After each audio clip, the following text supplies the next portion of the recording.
Bonsoir à tous, je suis Anne-Laure Bonnet, je vais vous accompagner pour cette séance de débat. Je vous rappelle et je rappelle surtout à ceux qui nous suivent et qui risquent d'arriver un petit peu en retard que… Ah, c'était pour voir si tout le monde suivait en fait.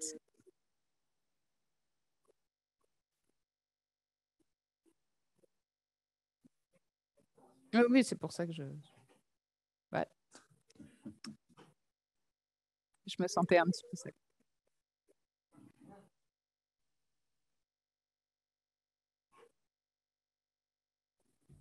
Je me sentais un petit peu seule dans ma tête. Tout fonctionne, c'est parfait. Je vous le refais une troisième fois ou je pense que non, c'est bon, tout le monde a entendu. Non, juste un petit mot pour ceux qui nous rejoignent sur YouTube. Donc, on est en direct sur YouTube. Vous pourrez après, vous qui êtes là et qui peut-être aurez envie de réécouter quelques-unes des paroles échangées ce soir, ce sera téléchargeable sur YouTube. Ceux qui nous écoutent en distanciel, j'essaie d'utiliser les termes à la mode. Vous pouvez envoyer vos questions sur Zoom. J'ai la petite tablette là, je recevrai les questions. On gardera un petit temps de questions-réponses en fin de débat pour que vous puissiez vous aussi participer. Le thème de la soirée, faut-il boycotter la Coupe du Monde de football 2022? Je vous le rappelle au cas où vous arriveriez de mars, elle se déroule au Qatar. Pour débattre ce soir, Pascal Boniface, le directeur de l'IRIS. Je pense que je ne le présente pas. Merci de nous accueillir. Vincent Duluc, journaliste à l'équipe. Bonsoir tout le monde. Et Jean-Claude Samouillet, président d'Amnesty International. Bonsoir à tous les trois. Alors, la Coupe du Monde de football au Qatar va commencer dans moins d'un mois. Ce sera le 20 novembre prochain à Doha. Certains pays occidentaux appellent au boycott pour, selon eux, deux raisons principales: les conditions de travail et de vie des travailleurs immigrés et l'aberration écologique que représentent les stades climatisés. Messieurs, je vais commencer par faire un tour de table, vous demander votre position générale sur le sujet. On commence par la fin, en fait. Voilà. On commence par la conclusion. La conclusion, enfin, bon, il n'y a pas forcément de réponse simple à une question aussi simple. La réponse est forcément un peu compliquée. Je mets de côté un tout petit peu quand même l'aberration écologique, parce qu'il y a une aberration écologique, mais elle est plus sur le long terme, sur l'héritage, sur la manière dont les stades vont effectivement être utilisés de manière climatisée. Mais paradoxalement, ça sera très peu climatisé, ou quasiment pas. Au mois de décembre, il va faire entre 16 et 25 degrés. C'est pas du tout, il n'y a pas une température qui justifie que les stades soient climatisés. Mais l'aberration écologique existe néanmoins, même si tout sera concentré sur un territoire grand comme la Gironde, et même s'il y aura beaucoup moins de déplacements que d'habitude. Enfin, du moins, ça, c'est la théorie, puisqu'en fait, il y aura autant de déplacements que d'habitude, puisque tous les supporters ne pourront pas dormir sur place, et il y aura beaucoup de ponts aériens sans cesse. Donc, l'aberration écologique, oui, existe aussi de ce côté-là. Sur le premier volet, est-ce qu'il faut boycotter la Coupe du Monde? À titre personnel, je préférais qu'on ne la boycotte pas. À titre, Ou en tout cas, qu'on ne boycotte pas l'équipe. À titre d'entreprise, ça m'arrangerait vraiment qu'on ne la boycotte pas du tout. À titre d'amoureux du foot, je n'ai pas envie qu'on la boycotte, parce que pour moi, la Coupe du Monde est magique, et ce n'est pas moi qui ai choisi qu'elle se déroule au Qatar. Alors évidemment, je ne suis pas aveugle. Je prends en compte tout ce qui se passe et tous les débats, et ces débats sont nécessaires. Et je vais dire que je me sens un peu moins coupable d'avoir envie que cette Coupe du Monde se déroule au Qatar, dans la mesure où tous les débats qui sont nécessaires vont être ouverts, vont avoir lieu, et qu'aucun pays organisateur, finalement, ne risque de payer un aussi grand prix en termes d'image que le Qatar va le faire en organisant la Coupe du Monde 2022.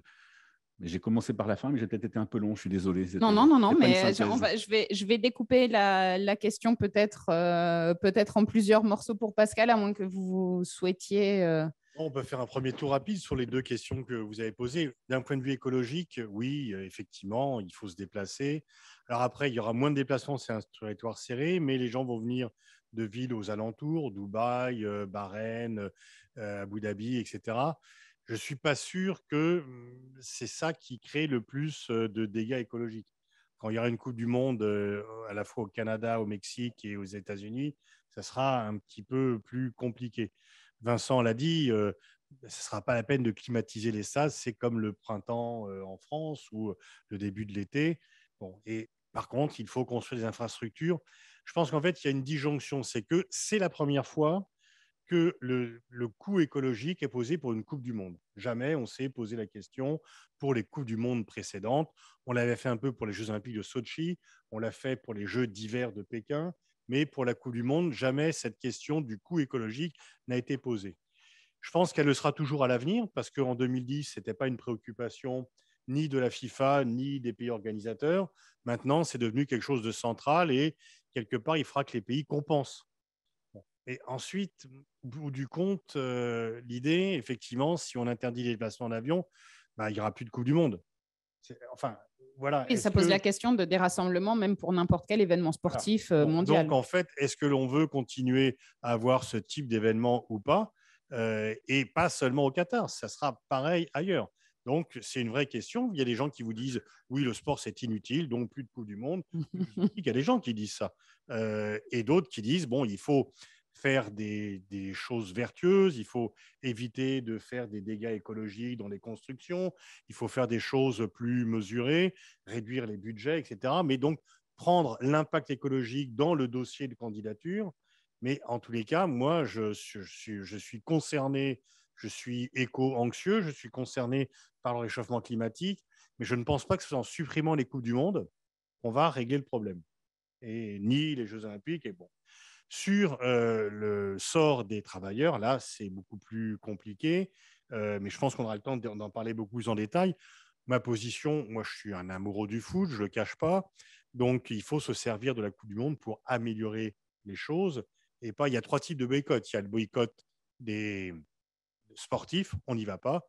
C'est ce que l'Italie a décidé de faire. Enfin non, ils l'ont pas décidé, mais c'est ce qu'ils vont faire. Ils ont été bien aidés par le sport sportif. Il y a le boycott diplomatique. On n'envoie pas de ministre, on n'envoie pas de dirigeants le faire. Ça a pu être le cas lors de. Voilà. De et puis, il y a ce qui est nouveau, c'est le boycott visuel. Non, on ne va pas regarder. Alors, peut-être que les gens disent on ne va pas regarder. Du coup, on va lire l'équipe. Si on ne regarde pas les matchs, Vincent, ça peut être aussi une solution. Mais il y a des gens qui boycottent la Coupe du Monde depuis le départ. Moi, je connais plein de gens qui boycottent la Coupe du Monde parce qu'ils ne veulent pas la regarder. Là, il y a plus une pression pour le faire. Il y a une sorte de culpabilisation qui est faite par certains. Si tu regardes la Coupe du Monde, tu te rends complice de choses qui ne sont pas bien, etc. Et ça, c'est un débat beaucoup plus. Je pense qu'on peut à la fois regarder la Coupe du Monde et faire pression sur le Qatar, mais Jean-Claude a tout un programme pour faire pression sur le Qatar pour qu'il y ait des compensations, des indemnités, des améliorations, etc.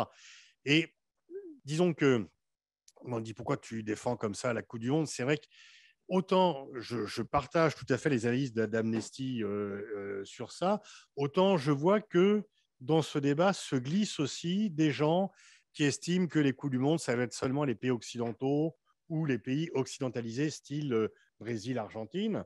Il y a des gens aussi qui n'aiment pas le sport et qui se disent que le sport prend trop d'importance, etc. Il y a aussi des gens qui ont des arrière-pensées dans les demandes de boycott. Et je pense que notamment en France, on est dans un pays où le sport n'est pas considéré comme une chose positive par la plupart des élites politiques et intellectuelles, que le sport est vu de haut et que ce débat sur les droits humains au Qatar, il est à la fois fait par des gens dont c'est la vocation et qui le font sincèrement, dont nous avons ici un représentant, et il y a des gens qui sont indifférents au sort des travailleurs immigrés, mais qui prennent ça comme un prétexte pour faire un autre procès. Et puis, enfin, dernière chose, ce qui me gêne aussi un peu là-dedans, c'est une certaine hypocrisie. De deux choses l'une. Par exemple, on a considéré que la Russie est devenue un pays infréquentable. Donc, on exclut la Russie des compétitions sportives et on arrête de lui acheter du gaz. Le Qatar, c'est un peu différent. C'est qu'il faudrait l'exclure des compétitions sportives, mais continuer à acheter du gaz, du pétrole, lui vendre des Rafales, des Airbus. Donc, c'est un peu… et je crois que le comble de la contradiction, c'est quand même dans cette ville où il n'y aura pas d'écran géant pour qu'on puisse pas pour protester. On ne puisse pas prendre froid au mois de novembre Voilà, ou pour décembre. éviter que les banlieusards viennent aussi peut-être dans le centre-ville. Mais enfin, donc que la ville de Paris ne dise pour protester contre ce qui se passe au Qatar, on ne va pas faire d'écran géant, etc. C'est curieux si on proteste contre ce qui se passe au Qatar, mais j'ai cru comprendre que c'est exactement le même pays, ça s'écrit pareil, qui a acheté le club de la capitale. Donc, il y a une petite contradiction quand même dans le raisonnement.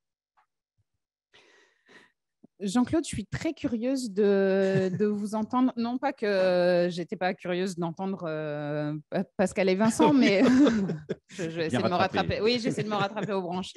Mais alors, je ne sais pas si vous voulez vous étendre sur la question écologique ou est-ce que je passe tout de suite à la question des… Je peux répondre aussi à la question du boycott. Hein. Quelle est la position d'Amnesty sur le boycott? Et peut-être, en fait, j'aurais dû commencer par ça. Comment on définit ce boycott et son utilité? Amnesty ne cherche pas à caractériser le boycott, puisque Amnesty n'est pas pour le boycott, ne prône pas le boycott. On n'est pas contre, mais on ne prône pas le boycott. On ne prône jamais de boycott, que ce soit des boycotts économiques, diplomatiques ou sportifs, ou d'autres grands événements. On ne prône jamais le boycott, puisque sur un plan stratégique, on estime qu'il y a peu d'impact, que ce n'est pas un levier suffisamment puissant. Nous, notre stratégie, notre tactique, disons, c'est plutôt de profiter de ces événements internationaux à portée mondiale. Toutes les télévisions, tous les projecteurs seront braqués sur le Qatar pour essayer de faire bouger les choses et essayer d'améliorer le sort des travailleurs migrants qui existaient déjà au Qatar. Avant que la Coupe du Monde soit octroyée au Qatar en 2010, il y avait déjà à peu près 1 million de travailleurs migrants au Qatar qui travaillaient dans des conditions indignes, en tout cas bien loin des normes internationales.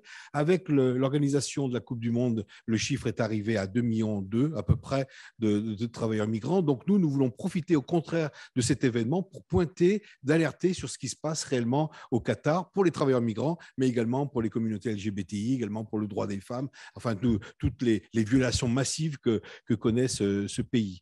Alors nous, voilà notre technique. On ne demande pas le boycott, mais par contre, on demande de pointer, d'expliquer ce qui se passe et d'essayer de faire avancer les choses. Et puis c'est vrai que demander à des sportifs de boycotter une compétition sportive qui est un peu le Graal hein, pour un sportif, c'est vraiment la date, c'est vraiment leur moment. Il y a un peu une certaine hypocrisie quand même de demander à des sportifs de renoncer finalement à leur envie, à leur objectif principal et continuer à vendre des armes ou continuer à vendre des hôtels ou continuer à bâtir des routes. Donc voilà, nous on préfère quand même que les choses soient claires et nettes. On s'appuie, on pointe ce qui se passe réellement, mais on ne demande pas à s'acheter une bonne conscience à bas prix en quelque sorte. Et votre action, est-ce que vous avez réussi avec votre action qui, je le rappelle, n'est pas une action qui a débuté il y a 2 mois quand certains se sont souvenus que la Coupe du Monde était au Qatar. Votre action a commencé bien avant. Alors, depuis 2010, on a des équipes et on publie régulièrement des rapports sur la situation essentiellement des travailleurs qui ont travaillé pour la construction des stades, mais également les travailleurs domestiques et également les travailleurs des agences de sécurité, enfin des vigiles ou les gardiens. Donc, on a publié plusieurs rapports relatant leurs conditions de vie mais indignes, leurs conditions de travail indignes. On y reviendra peut-être tout à l'heure. Et nous, nos 3 revendications principales, la première, c'est on demande à la FIFA qu'elle dote un fonds de 440 millions, qui est à peu près la somme, c'est l'équivalent à peu près de la somme qui sera répartie entre les équipes qui vont participer au tournoi. On demande que ce fonds serve à indemniser les gens, les travailleurs qui n'ont pas été payés, les familles des travailleurs qui sont décédés, les familles, les retards de salaire, les heures supplémentaires qui n'ont pas été payées, les frais de recrutement prohibitifs qui ont été obligés de payer les gens pour obtenir un contrat au Qatar. Donc, c'est notre revendication principale, c'est constituer un fonds et indemniser les personnes, les victimes et les familles des victimes. Notre deuxième revendication principale, c'est par rapport à la Fédération française de football, hein, c'est qu'elle s'assure que tous les prestataires qui vont travailler pour les Bleus respectent les normes internationales du droit du travail, hein, les normes de l'OIT, ce qui n'est pas tout à fait le cas. Hein. Vous savez qu'il y a un communiqué de presse qui a été publié hier par la Fédération française de football qui a fait, suite à l'émission Complément d'enquête, qui a fait quand même pas mal de bruit, a dépêché une enquête sur place et la délégation est revenue en disant qu'on ferait en sorte de respecter les normes du travail de la législation qatari. C'est bien insuffisant. La législation qatari, même s'il y a une évolution en 2020, est bien loin des normes internationales. Donc, nous demandons à la Fédération française qu'elle vérifie que les normes internationales soient respectées pour ses prestataires de services, l'hôtellerie, le transport, etc. Et puis, la troisième revendication à moyen terme, c'est qu'on demande aux instances internationales de tous les sports, les CIO, enfin toutes les fédérations internationales de sport, que dans les cahiers des charges, dorénavant, il y a des clauses de respect de l'environnement et il y a des clauses de respect des droits humains et des droits des travailleurs, avec des indicateurs et la constitution d'organismes de contrôle indépendants pour que tout ça cesse. Toute cette gabegie cesse, toutes ces violations cessent. Et on se disait, nous, à Amnesty, le Qatar, ça va être le point zéro, mais vous allez voir, on va rebondir. Et puis, on a appris il y a 15 jours que l'Arabie Saoudite organisait des Jeux d'hiver et il faut que ça cesse. Cette gabegie, c'est plus possible. Quelque part, Vincent, c'est vous qui couvrez le sport et principalement le football, vous reconnaissez dans ce genre de demande de pouvoir avoir quelque part un droit de regard ou des exigences quand une compétition internationale est désignée, quand un pays est désigné pour accueillir une compétition internationale. Bien sûr, et ça me semble au contraire. Effectivement, c'est un levier qu'il faut absolument actionner. Alors, comme je suis également président de l'UJSF, de l'Union des journalistes de sport en France, on va faire un communiqué commun avec Reporters sans frontières pour demander à ce que les journalistes, on va sans doute s'allier aussi à quelques associations européennes, peut-être d'autres continents si on y parvient, pour demander à la FIFA et au Qatar de laisser les journalistes travailler normalement pendant la Coupe du Monde, puisqu'on sait que pour l'instant, nous sommes collectivement menacés de ne pas pouvoir le faire. C'est-à-dire que les à côté du foot, on ne puisse pas les traiter normalement. Donc, il y a une vraie volonté, effectivement, générale de pouvoir se servir de la Coupe du Monde comme un levier pour faire bouger un peu les lignes. Mais c'est vrai que par rapport au boycott, si je dois me recentrer un peu sur la question, historiquement, il a peut-être été utile dans un seul cas, je pense, c'est le cas de l'Afrique du Sud, par rapport au rugby, où vraiment l'Afrique du Sud a été boycottée par la plupart des pays du rugby, pas tous, mais l'immense majorité, et ça a vraiment contribué sur la durée à isoler un peu le pays des relations internationales. Mais par exemple, historiquement, les boycotts des Jeux Olympiques ont absolument jamais eu le moindre impact et la moindre utilité, n'ont jamais fait avancer la moindre cause. Ça a juste été en général une mesure prise par certains pays et 4 ans après la revanche des autres, mais c'était pas très constructif. Donc effectivement, essayer de faire bouger les lignes, c'est sans doute un peu plus intéressant. Et c'est vrai qu'on est dans une ère un peu plus impatiente, une ère un peu plus radicale, où c'est quand même la première fois qu'il y a autant de contestations autour d'une organisation de Coupe du Monde de foot. En 1978, malgré tout, pour la Coupe du Monde en Argentine, le mouvement était quand même assez fort. En France, il y avait des affiches dans les rues de Paris, il y avait vraiment des choses qu'on était en pleine torture, en pleine exaction du régime des généraux, notamment du général Videla. C'était au moment où des prisonniers disparaissaient dans les geôles de Buenos Aires et où des ressortissants, même internationaux, étaient jetés des hélicoptères dans la mer, etc. Et tout. Donc, il y avait une sensibilisation en France, mais elle était restée marginale. Et je crois que pour un joueur comme Dominique Rocheteau, qui avait dit qu'il poserait des questions, il n'y a pas grand monde qui a posé des questions. Si j'ai bonne mémoire, il y avait des Suédois qui avaient dit qu'ils iraient voir les veuves de la place de Mai et qui sont allés, mais avec une équipe de télé. Alors, on ne savait pas si c'était une posture ou au contraire pour amener un témoignage, donc c'était toujours difficile. Je pense que là, effectivement, c'est la première fois que la société, j'allais dire mondiale, demande autant de comptes à un pays organisateur. Donc, ça peut peut-être permettre d'enclencher quelque chose de vertueux, même s'il y a beaucoup d'aspects de l'organisation qui le sont assez peu, c'est vrai. Pascal, pour revenir justement sur cette utilité du boycott, est-ce que dans l'histoire, parce que Jean-Claude l'indiquait, Amnesty International n'appelle pas au boycott parce que ce n'est pas un moyen de faire avancer les choses. Et la discussion et la pression sur le Qatar peut être plus utile qu'un boycott. Très sincèrement, si on ne regarde pas notre télévision, je ne suis pas sûre que ça ait un impact. Il y a deux façons de voir les choses. Quand on boycotte un pays, généralement, le pays ne s'ouvre pas, il se replie. Et il va dire c'est un complot de l'étranger. Et généralement, quand il y a des sanctions ou de type de boycott, le premier réflexe, c'est les nationaux de dire bon, on n'est pas aimé de l'étranger parce qu'ils sont jaloux de nos succès. Ils ne vont pas se remettre en cause. Ils vont au contraire prolonger. Si on avait boycotté, par exemple, les Jeux Olympiques de Pékin, le Parti communiste chinois n'aurait pas quitté le pouvoir. Et les Chinois auraient pensé qu'on n'en veut pas au Parti communiste, mais qu'on en veut à la Chine. Et ça aurait au contraire accru le contrôle du Parti communiste sur la société et serait rapproché la société et les citoyens chinois de leur gouvernement. Parce que c'est toujours vécu comme un acte de l'étranger malveillant. Et généralement, le message qui est reçu, c'est on ne condamne pas notre politique, on condamne notre pays.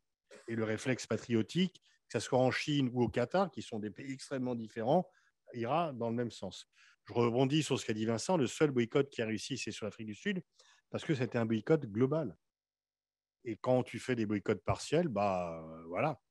Le boycott des Jeux de Moscou, ça a juste permis à l'Union soviétique de faire plus de médailles au tableau et aux Américains qui se sont préparés. Effectivement, les sportifs, Thomas Bach l'a vécu, puisqu'il a dû boycotter, enfin on lui a interdit de défendre ses chances alors qu'il devait y participer. Il y a plein de sportifs américains qui auraient voulu y participer, qui auraient vu d'ailleurs des soviétiques, qui auraient échangé avec eux. Donc le boycott, soit il est décidé de façon unanime parce qu'on considère, par exemple, que l'Afghanistan, non, on ne peut pas envoyer de sportifs puisqu'ils interdisent le sport, etc. Mais si c'est partiel, et puis il y a toujours un peu une sorte de leçon de supériorité. On vous boycotte donc parce que c'est toujours les pays occidentaux qui font ce type de réaction. Et derrière, il y a quand même quelque part dans l'arrière-plan une supériorité civilisationnelle qui est ressentie comme telle par les pays du Sud. Et les pays du Sud vont dire mais arrêtez, c'est toujours pas à vous de décider ce qui est bon. Vous n'êtes plus les arbitres des élégances. Et donc voilà, le boycott, ça ne peut. Le problème, il faut voir, c'est ce que disait Jean-Claude. Qu'est-ce qui est efficace? Est-ce qu'on est dans la posture ou est-ce qu'on est dans la recherche d'un résultat? Et si on veut, très franchement, même s'il y a plein de gens qui disent je ne regarderai pas le mondial au Qatar, je ne pense pas que c'est un impact sur le sort réel des émigrés au Qatar. Ça va plutôt dire, bon, en fait, ces gens-là ne nous aiment pas parce qu'on est arabe, parce qu'on est musulman, parce que ci et ça, on ne va pas s'embarrasser. Par contre, quand tu es dans un dialogue constructif en disant, on vient, mais enfin, où on regarde, mais il y a quand même des choses. Je veux dire, Amnesty est pris en compte par le Qatar. Vous avez établi un dialogue avec eux, ce qui aurait été inimaginable il y a quelque temps. Donc, ils sont obligés de tenir compte de votre position parce que justement, ce n'est pas une position brutale, agressive à son égard, mais c'est en demandant des comptes et en exigeant des résultats. Ce n'est pas du tout la même chose.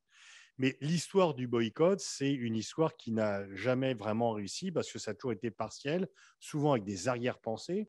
On boycotte les Jeux, mais on continue les échanges dans d'autres domaines. Donc, c'est les sportifs qui servent de variable d'ajustement à cela. Et quelque part aussi, il y a à la fois deux choses que je n'aime pas trop, que je déteste en fait, c'est le sentiment de supériorité du monde occidental, quelque part, et le fait que le sport, c'est pas important et que voilà, on va bizarrement, j'ai jamais entendu les intellectuels et les cinéastes dire je veux plus que mes films aillent dans ce pays.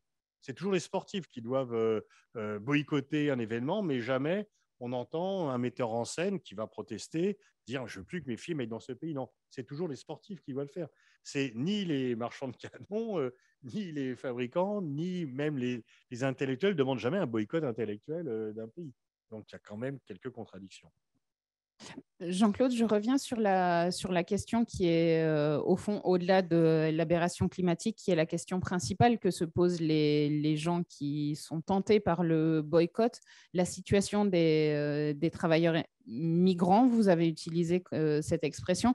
Est-ce que vous pouvez nous c'est une curiosité. Est-ce que vous pouvez nous expliquer comment se sont déroulées vos négociations, vos discussions avec le Qatar, puisque, comme Pascal le soulignait, Les rapports que nous publions régulièrement sont envoyés bien évidemment au gouvernement et aux autorités du pays concerné. Depuis 2010, on fait des rapports régulièrement et nous avons documenté les frais de recrutement complètement prohibitifs que doivent payer les gens lorsqu'ils essaient d'avoir un contrat pour travailler au Qatar, ce qui est en dehors de toutes les normes internationales. Il y a le vol de salaire. Il y a un certain nombre, on a listé, on a pointé nous, mais il y a d'autres organisations qui en ont pointé d'autres. Mais nous avons pointé 10 entreprises qui ne payaient pas leurs salariés. Donc les gens sont au Qatar, sans ressources, ne peuvent pas revenir chez eux, sont à l'abandon, vivent dans des bidonvilles, dans des baraquements. Donc c'est la situation qu'on a documentée.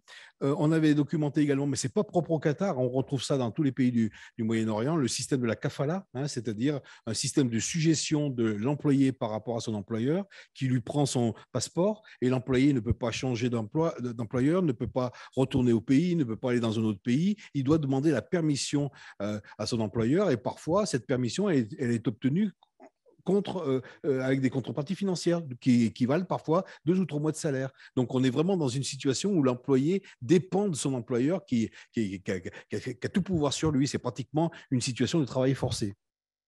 Nous avons documenté également la situation des travailleurs des entreprises de sécurité. Nous avons interviewé les personnes qui disent travailler 12 heures par jour, 7 jours par semaine, ce qui fait 84 heures par semaine, sans protection contre la chaleur, parce que bien souvent il fait 40 degrés, sans accès à l'eau potable, avec des punitions, enfin des retenues sur salaire si la cravate n'est pas bien droite, avec des jours si la personne tombe malade, retenue sur salaire, enfin vraiment aucune protection, disons, pour les salariés, par des chaleurs excessives.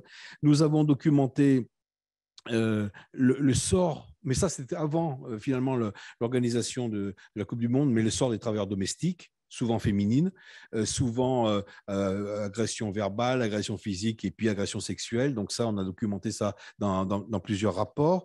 Et puis la discrimination salariale en fonction d'où venaient les personnes. Un vigile, s'il vient d'Ouganda, touche 1300 réals par mois. S'il vient des Philippines, 1500. Et s'il vient de Tunisie, 1700. Donc, il y a, en plus des violations massives des droits humains, il y a une violation selon le pays d'où on vient. Et les salaires ne sont pas les mêmes et les tâches données, confiées à ces personnes ne sont pas les mêmes non plus. Ceux qui sont moins payés, c'est les tâches les plus difficiles et les plus fatigantes.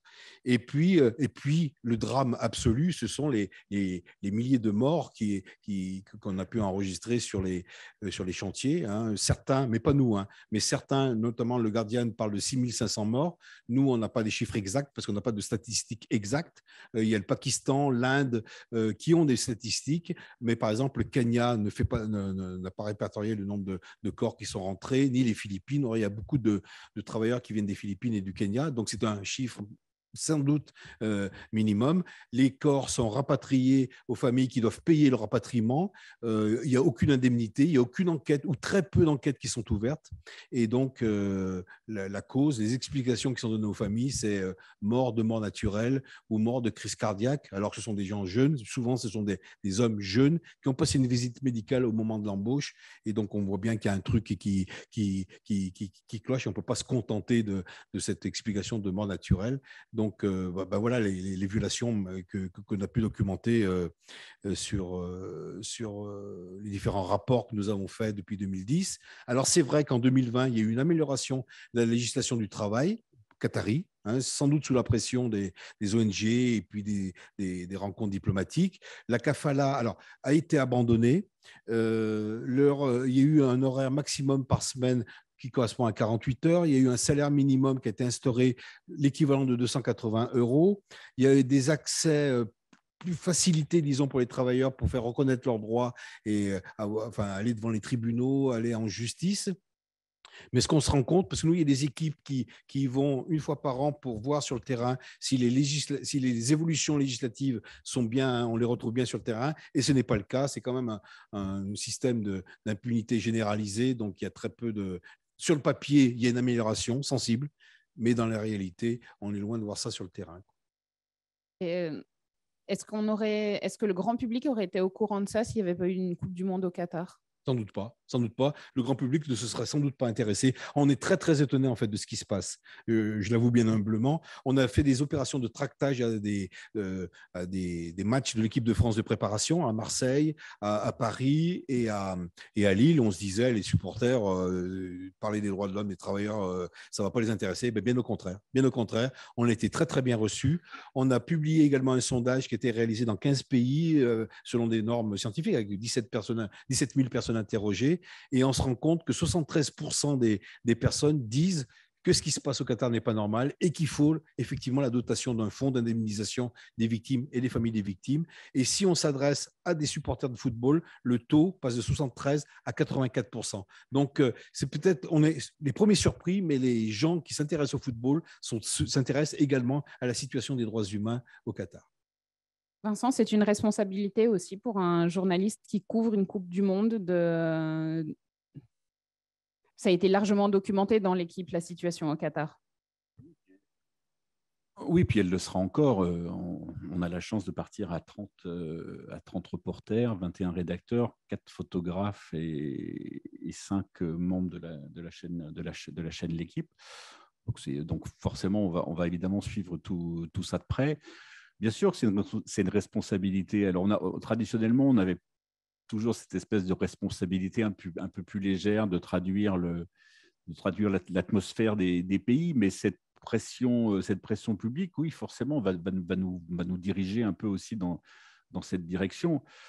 Moi, personnellement, j'avais bien conscience, il y a 4 ans en Russie, qu'on nous avait montré une version de démonstration de la Russie de Poutine. Moscou était magnifique, il n'y avait pas un incident, il n'y avait pas un mendiant, il n'y avait rien. Enfin, c'était un peu Disneyland, Moscou, il y a 4 ans. Donc, voilà, on a toujours eu cette responsabilité, je pense. On ne l'a pas toujours assumée, probablement. Mais là, cette fois, oui, on va l'assumer avec cette petite... c'est pas cette petite réserve, mais avec cette petite pensée, pour prolonger ce que disait Pascal tout à l'heure sur l'hypocrisie et les choses qu'on demande aux footballeurs, mais qu'on ne demande pas aux autres, c'est que je ne pense pas qu'on ait demandé à tous les gens qui ont traité du musée national du Qatar, qui a été bâti en rose des sables par Jean Nouvel à Doha, ou de Louvre à Abu Dhabi, qu'on ait demandé aux gens qui ont traité tout ça d'assumer cette responsabilité-là. Une fois de plus, c'est le sport. Et en fait, on voit même... On utilise le football, principalement le football. En fait, je pense que les Qataris, lorsqu'ils ont déposé leur dossier de candidature, n'ont pas mesuré tous les aspects. Ils ont fait ça pour être visibles. C'est assez amusant parce qu'il y a une comparaison qu'on peut faire entre l'Uruguay, qui est le premier pays organisateur et qui veut être visible parce qu'il est coincé entre le Brésil et l'Argentine, et le Qatar parce qu'il est coincé entre l'Arabie Saoudite et l'Iran. Dans les 2 cas, l'Italie n'y va pas volontairement, ils boycottent en 1930, et là, ils n'ont pas boycotté, mais ils ne seront pas non plus, quoi. Et donc, je pense qu'ils ont gagné, ils étaient tout contents. On a tous les images en tête de cela. Qatar, quand Blatter dit bon. Et ils ont dû réaliser après que ce succès allait entraîner des obligations. Ils l'ont réalisé à retard, en fait. Ils ne se sont pas dit que, du coup, ils devenaient plus visibles.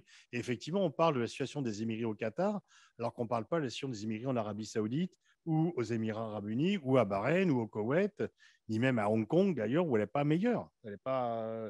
Justement, Pascal, j'aurais une question à te poser, et du coup, ça m'intéresse. C'est qu'en fait, initialement, un des engagements du Qatar, quand il a été élu, c'était de faire la Coupe du Monde avec certains de ses voisins. C'est-à-dire, ce n'était pas de la faire tout seul. L'idée, c'était de la faire avec certains voisins dans une zone pacifiée. Ouais. On sait que ces rapports avec les voisins ont rendu ça complètement impossible. Mais du coup, la question qu'on peut se poser, mais c'est un peu de la politique fiction, c'est si elle l'avait fait avec ses voisins, est-ce qu'il y aurait eu la même pression politique L'idée de partager avec les voisins, c'est l'idée de Michel Platini. Parce qu'il disait, voilà, la Coupe du Monde est allée en Europe, en Amérique du Sud, en Amérique du Nord, en Asie, en Afrique, c'est le tour du monde arabe. Et le Maroc n'était pas candidat. Je ne sais pas pourquoi ils n'étaient pas candidats cette fois-ci, mais ils l'ont été 4 fois avant et 1 fois après. À chaque fois, ça n'a pas marché. C'est vrai que le Maroc a plus de traditions, plus de stades, etc. Bon, et donc, l'idée de Platini, c'est de dire partager avec les autres. Et si les Qataris avaient fait cela, peut-être qu'ils auraient eu moins d'ennuis, effectivement. Mais ensuite, pour des raisons, disons, de jalousie, de divergences politiques majeures entre les Saoudiens, les Émiratis et le Qatar. Il y a eu le blocus en 2017 qui a pris fin et maintenant il y a quand même une réconciliation puisque beaucoup vont venir des Émirats arabes unis pour voir les matchs, mais il n'y aura pas d'autres matchs ça c'est pas la Coupe du Monde du Golfe, c'est la Coupe du Monde du Qatar. Et c'est vrai que ça aurait été astucieux de leur part de partager avec d'autres. Et je crois qu'ils ne l'ont pas vu parce qu'en fait aussi en 2010, le Qatar, ils sont dopés par ce succès. Le printemps arabe, enfin les révolutions arabes surviennent après. Ils disent ouais, c'est nos copains en Tunisie, c'est nos copains en Égypte, on est derrière tout ça entre Al Jazeera et la Coupe du Monde. Et il y a eu un côté un peu la grenouille qui se veut aussi grosse que le bœuf, quoi. Bon, on dit on ne partage pas. Et puis ils n'ont pas vu que cette visibilité donnait des obligations. C'est que du coup, quand tu es visible, on voit aussi ce qui ne va pas. Et donc les émigrés, le sort des émigrés, etc. Mais je pense que si ça avait été partagé, ça aurait été pareil, parce que comme le sort des émigrés n'est pas meilleur ailleurs, et puis, bon, je ne dis pas que ceux qui s'opposent à la Coupe du Monde, c'est parce qu'ils n'aiment pas les Arabes, mais certains, oui. Pas tous, mais certains, oui. Donc, en fait, le fait que ça soit sur l'ensemble du Golfe n'aurait pas changé. Certains pensent que vraiment, c'est toujours l'Occident qui doit faire cela. Et je crois que les Qataris ont eu du retard à l'allumage de prendre en compte les différentes critiques. Alors, heureusement, ils ont quand même compris qu'il était temps de négocier. Ce serait intéressant que tu dises comment se passent les contacts directs avec eux, quoi. Ce que Anne-Laure t'a demandé aussi. Mais ils sont un peu en retard. Ils en font un peu, mais pas assez. C'est vrai qu'à la limite, c'est les entreprises qui sont responsables, dont certaines sont françaises d'ailleurs. Et ce n'est pas les Qataris qui emploient directement les gens, ce sont les entreprises. De même qu'il y a un scandale absolu, ce sont les agences qui envoient les gens bosser dans le Golfe ou ailleurs, qui sont des agences établies au Népal, établies en Inde, établies et qui se sucrent sur le dos. Et cela passe à travers les gouttes. Donc, bon, mais ça, le Qatar n'est pas responsable. Et donc, ils ont fait des efforts, mais disons un peu en retard et pas suffisamment. Et maintenant, tous les projecteurs sont là. Il faut qu'ils fassent. Et je pense que si ils ont une vision claire de leurs intérêts, il faut qu'ils fassent ce fonds d'indemnisation que Amnesty demande, parce que ça retirait quand même. Disons que s'ils veulent faire taire les critiques insincères, il faut satisfaire les critiques sincères. Ce serait le meilleur moyen. Sur la façon dont vous échangez avec les responsables qataris et justement dans cette façon d'échanger, est-ce que vous avez le sentiment qu'après la Coupe du Monde, ces échanges continueront sur le même rythme ou... En fait, il y a très peu d'échanges. En fait, il y a eu quelques rencontres avec les chercheurs du SI et du secrétariat international, pardon, de l'Amnesty International et les autorités qataries, mais il n'y a pas vraiment de négociation, quoi, hein.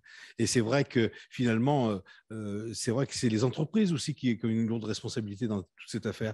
Il y a quand même, il ne faut pas oublier qu'il y a quand même les principes directeurs de l'ONU, hein, qui obligent les entreprises à prévenir et atténuer tous les risques en matière environnementale et en matière de violation de droits humains. Et la FIFA est une organisation commerciale, donc la FIFA a des devoirs par rapport à ses principes directeurs et aurait dû prévenir et atténuer ces violations, ce qui n'a pas été le cas. Et c'est pour ça que nous, Amnesty, on réclame à la FIFA qu'elle dote ce fonds d'indemnisation, comme toute entreprise commerciale, comme ça a pu être le cas pour toute autre entreprise commerciale. Au-delà du football et de cette Coupe du Monde, est-ce qu'on peut envisager que la situation s'améliore et que par ricochet, le reste du Golfe suive, ou alors il va falloir attendre les Jeux asiatiques d'hiver pour qu'on mette le doigt sur la Nous, notre tactique, c'est tout ce qu'on peut essayer d'obtenir, il faut l'obtenir d'ici 20 jours, parce qu'après après l'actualité, les médias ne vont parler que des résultats sportifs. Et puis après, une fois que les projecteurs seront éteints, ça sera très, très compliqué. Donc, vraiment, la dotation de ce fonds, la pression sur la Fédération française de foot et puis la pression sur les instances sportives internationales pour qu'il y ait des indicateurs, des mécanismes de contrôle, c'est maintenant. Donc, on espère avoir une réponse positive d'ici la fin du mois. Mais donc, le boycott, ce serait presque trop tard. Ah ben oui, de toute façon, oui. Mais voilà, donc on n'est pas très optimiste non, sur l'amélioration des choses au Moyen-Orient. Non. La situation est la même en Arabie Saoudite et la même dans les autres pays. Alors, on parle des travailleurs migrants parce que c'est vrai que ces pays ont finalement une très faible population par rapport, d'origine. Hein. Il y a beaucoup, par contre, de travailleurs migrants, mais on pourrait parler également de la condition faite aux personnes LGBTI. Hein. Les rapports entre adultes consentants au Qatar peut-être entraîner 7 ans de prison. Donc, c'est la réalité qu'on retrouve au Qatar, mais qu'on retrouve également dans les autres pays du Moyen-Orient. Le sort des femmes aussi. En Arabie Saoudite, on sait que des personnes qui avaient réclamé de pouvoir avoir le permis, de pouvoir conduire des véhicules, se sont retrouvées en prison. Voilà, donc la situation est. On sait ce que l'Arabie Saoudite, le sort qu'elle réserve à certains journalistes opposants. Donc, la situation c'est dans tout le Moyen-Orient. Il n'y a pas que les Qatar, malheureusement. Est-ce que justement, certains de vos confrères vont au Qatar avec une appréhension si on souhaite couvrir autre chose que les matchs de foot, le Qatar a bien prévenu que les journalistes risquaient gros.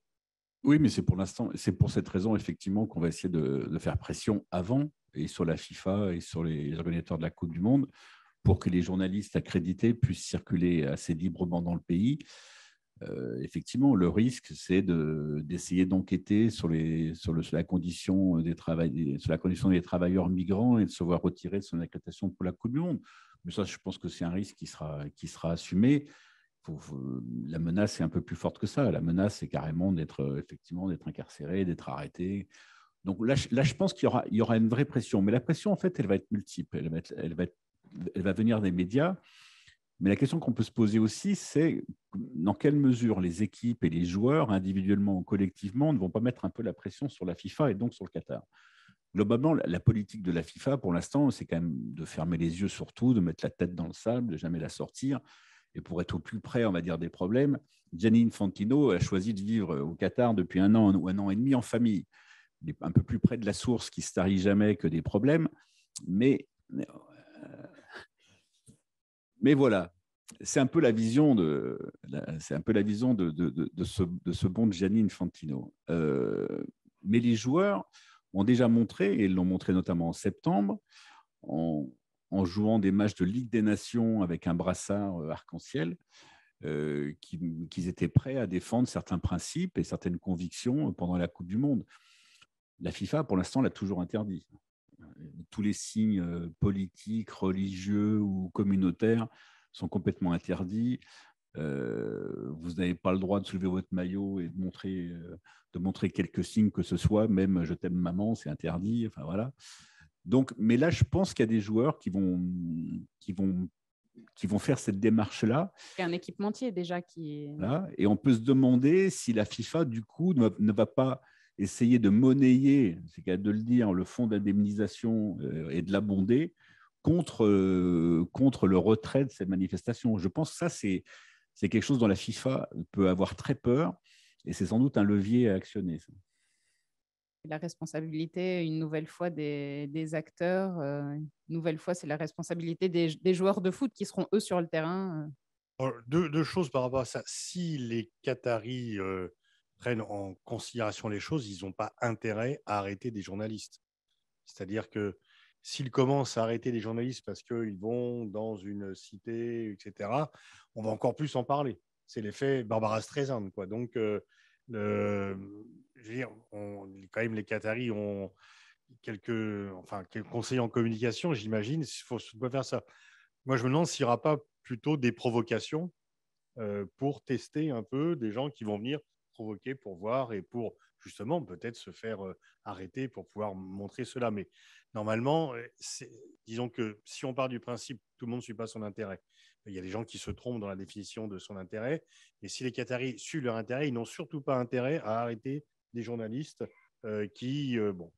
Et la question que vous posez, Anne-Laure, c'est sur les sportifs. Alors là, c'est toujours pareil. On demande plus aux sportifs. Effectivement, l'exemple que tu citais, Vincent, sur les musées, on n'a pas demandé aux gens qui font les musées parce que les musées, c'est hors sol, c'est hors zone, c'est etc. Sur les opéras, sur tout ce que tu veux, jamais on demande ça. Bon, les sportifs, il y a toujours une tradition de considérer que si tu fais du sport, t'es con. Enfin, c'est vraiment d'opposer le muscle au cerveau. C'est une tradition française qui est lourde, qui est bien ancrée. Les sportifs, c'est des citoyens comme les autres. Sauf que tu as une exposition médiatique quand tu es international de football à 23 ou 24 ans que, à part le président de la République, aucun homme politique n'a. Et on leur demande sans doute, enfin, il faut les laisser agir comme les citoyens, mais ce n'est pas à eux de régler tous les problèmes qui se posent dans ce monde. Donc, je pense que chacun va s'exprimer. Il y a des gens qui s'expriment à titre individuel. Est-ce qu'ils vont faire un truc collectif? On sait que les joueurs de l'équipe de France voulaient, pendant l'Euro, mettre le genou à terre et qu'après, ils ne l'ont pas fait. L'UEFA avait interdit que le stade de Munich soit aux couleurs LGBT après le refus d'Orban, enfin après les déclarations assassines d'Orban, etc. C'est toujours un combat. Mais cette vision des sportifs qui ils appartiennent à la société. La plupart d'entre eux ont quand même vécu dans des milieux parfois difficiles, donc ils savent ce que c'est que la vie, etc. Et puis, ils voyagent, ils parlent plusieurs langues très souvent. Ils ont, contrairement à d'autres, vécu dans plusieurs pays étrangers. Et donc, ils savent ce que c'est que le multiculturalisme, l'approche d'autres sociétés, etc. Donc, ils savent comparer. Et donc, voilà. Maintenant, on ne peut pas leur demander de faire ce qu'ont fait Smith et Carlos en 68. Tout le monde ne va pas faire ça. Mais je pense qu'il y a des joueurs français qui vont émettre des positions. Certains l'ont déjà fait. Je crois que Varane et Lloris se sont déjà exprimés. Vous avez été reçu à la Fédération française. Ouais. Oui, nous avons été reçus à la Fédération française après beaucoup de mois. Il a fallu beaucoup insister. Oui. Depuis 2014, en fait, on essayait d'avoir des contacts avec la Fédération française de football. On n'a jamais eu de réponse à nos demandes et on a organisé une action événementielle, si on peut dire. C'est-à-dire qu'on a mis une banderole sur la façade du siège de la Fédération française de football, des milliers de morts. Il est temps de siffler. Et la Fédération française n'a toujours pas sifflé la fin. Et donc, après cette opération un petit peu coup de poing, un petit peu médiatique, on a pu obtenir un rendez-vous qui finalement s'est concrétisé 4 mois après.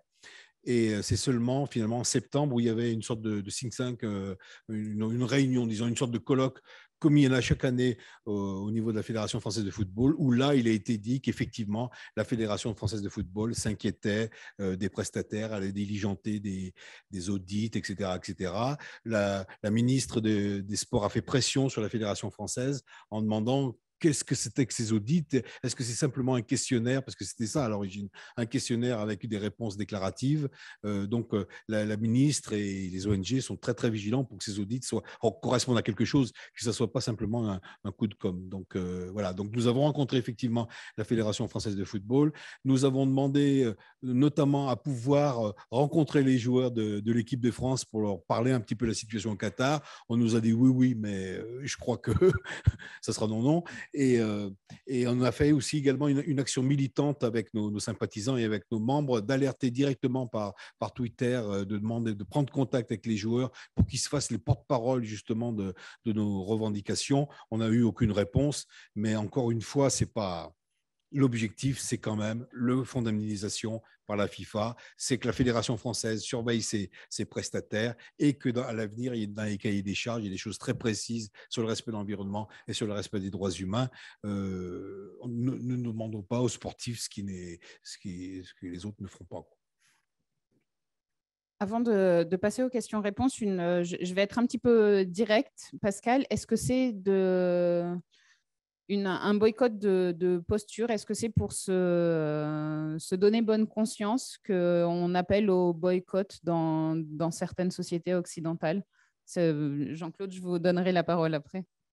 Oui, pour certains, enfin, une fois encore, tout le monde n'a pas la même réaction, mais il y a beaucoup d'hypocrisie, il y a beaucoup, effectivement, de côté, il faut être dans une posture morale, c'est le bien contre le mal, donc on est du côté du bien, parce qu'on ne veut pas être du côté du mal. Bon, les mêmes qui demandent le boycott de la Coupe du Monde au Qatar, généralement alertent tout le monde avec leur iPhone qui a été construit avec des gamins qui vont chercher le cobalt au fin fond de la RDC. Et voilà, donc il y a quand même, une fois encore, c'est toujours le sport qui doit payer, mais personne dit qu'il faut arrêter d'acheter des iPhones parce qu'il y a 250 000 gamins qui creusent le sol pour ramasser du cobalt pour 2 $ par jour en RDC. Donc, c'est toujours un peu cela. Donc, il y a un côté un peu facile. Après, si on peut s'en servir, finalement, le résultat, c'est que la situation des migrants sera meilleure au Qatar que dans les autres pays grâce à la Coupe du Monde, grâce à ce coup de projecteur qui a permis aux ONG de s'engouffrer et d'obtenir, parce que la pression était là, que le Qatar n'a pas voulu gâcher sa Coupe du Monde et qu'ils ont été obligés de céder du terrain de ça. Et après, il faut élargir le combat sur d'autres trucs. Mais effectivement, il y a quand même, enfin, je veux dire, on voit bien que bizarrement, c'est quand même très souvent sur le sport qu'on veut donner bonne conscience et moins sur d'autres activités. Jean-Claude, toujours sur ce thème. Oui, c'est ce que je disais en introduction, c'est ça, acheter une bonne conscience à bas prix, hein, finalement, de demander aux sportifs et de ne pas demander aux marchands d'armes d'arrêter de vendre des rafales, de l'hôtellerie, de suspendre ses contrats. Il y a quelque part, il y a une hypocrisie.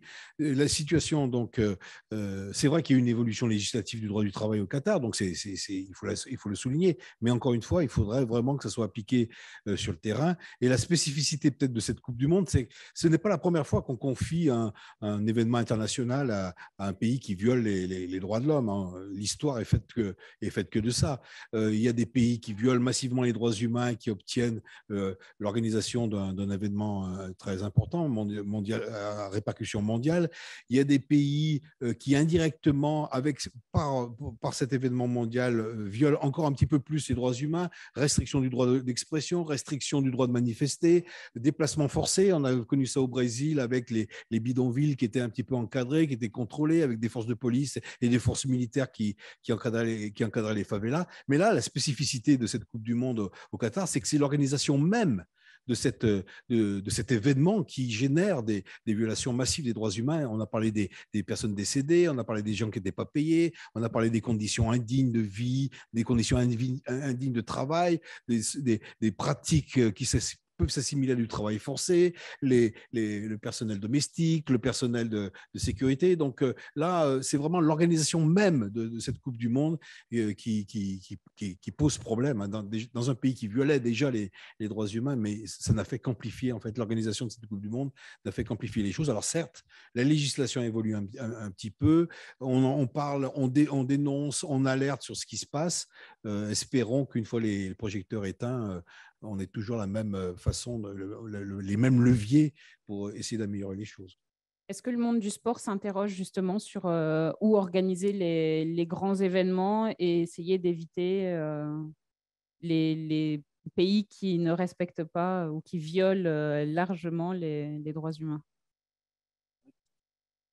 C'est vrai qu'historiquement, on ne peut pas dire que le mouvement sportif a été très regardant sur les endroits où il allait faire la fête. En général, il est plutôt allé au mauvais endroit, au mauvais moment.